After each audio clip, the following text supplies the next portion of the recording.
Hello and welcome to all our viewers from around the world. I'm Kristin Schwartz, licensed midwife and MC here at Gold. And today I have a special guest with me for our upcoming Gold Early Years Symposium 2022. It's Dr. Graham Music, and we will talk about his work and his upcoming presentation here. Welcome, Graham. Welcome. It's very nice to be here indeed. It's wonderful to have you here. It's such a pleasure hosting you. You are a psychotherapist, an author, an educator, and you're an author of several books. Talk to us a little bit about your professional background. Okay, well, I'm an adult psychotherapist, a child and adolescent psychotherapist, a trainer, a supervisor, and for most of my many decades of practice, I have had a passionate interest in the impact of trauma and neglect and maltreatment on the developing brains, minds, and lives of the children and adults that I work with. And those are the subjects really that have been central to what I've written about and what I've taught about. And this is also going to be the presentation that you'll be presenting on the neglect of neglect, its tragic consequences. And I want to talk to that just a little bit later. I have to tell you, I've just started reading one of your books, the Respark, Oh, wow. It's called, The Igniting Hope and Joy After Trauma and Depression.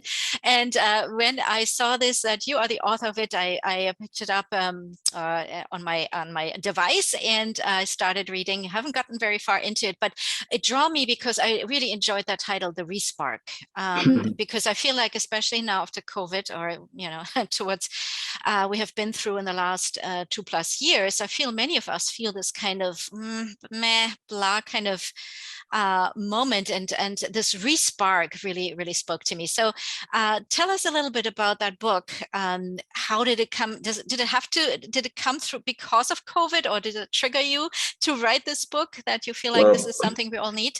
It has themes that I've been preoccupied with for a long time, but COVID certainly had an impact. And a bit like the talk I'm going to be giving to you guys, I think there's a set of presentations that are not sufficiently understood, that states of mind in ourselves and other people. So I think there's a lot of talk out there about trauma, about abuse, about fear, about stress, but actually it's very possible to get into more shut down states, both from neglect, but also from dissociation and trauma, from learned helplessness, a whole range of different things.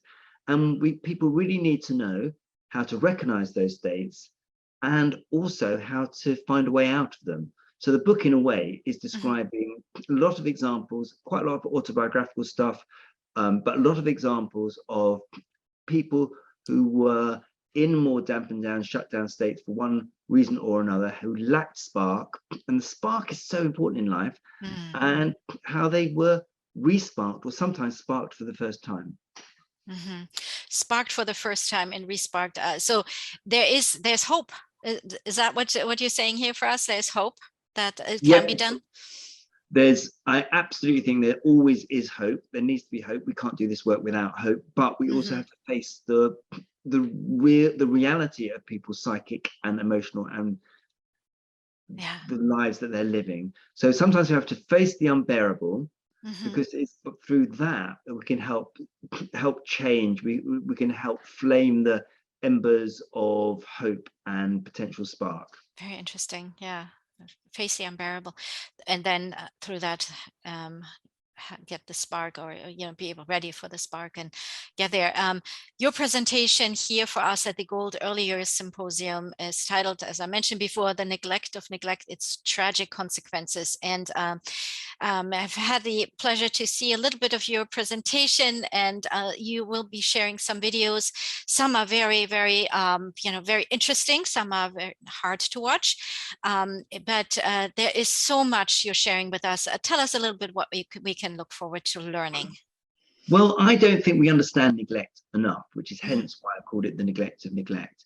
And again, I think we act when we see people who have been traumatized, who've been abused, who are in big accidents, who are refugees from war, who have been beaten up. But we don't when we see the very, very quiet ones. necessarily. And those are the ones that we need to find some kind of passion in order to be able to understand and help. And the danger is that when you're with people who are very shut down, we too can feel shut down, and then we can not see the little signs of hope that we can then spark into life, as it were. So I want us to understand both the reality of neglect, but also its effect not only on the people that we work with, but also on us as practitioners, so that we can then do the work that we need to do to try to bring them back into life. That was interesting what you mentioned there about the effect it has on us as practitioners as well, and also then recognizing the signs and working with these little ones. Before I let you go, what final words do you have for us when it comes to this topic? I know it's a huge topic, and you can't go very much into all the details here, but one little nugget of wisdom for us. Okay, well, first thing is, don't be scared of the subject, because it's really interesting and fascinating. So much to learn, and it changes our practice when we understand it. It's not the easiest subject always, but when faced, people's lives can change and transform. And I hope to give at least one example of how that can happen. Well, Graham, thank you so very much for talking here with us. And we are so looking forward to this presentation that you're having here at Gold with us. Thank you so much. Thanks, Kirsten. Nice to speak. Look forward to it. And now some information for our viewers here. If you are interested in finding out more about this presentation, the neglect of neglect, its tragic consequences, and all the other presentations in the Gold Early Years Symposium, we invite you to visit goldlearning.com for more information. It's 2 full days of learning for you here coming up at Gold. And if you cannot be there live, don't worry, everything is always recorded, so you can watch that at your convenience. So thank you again, Graham, for sitting down here with me, and bye-bye to all our viewers, and I hope to see you at the symposium. Bye-bye.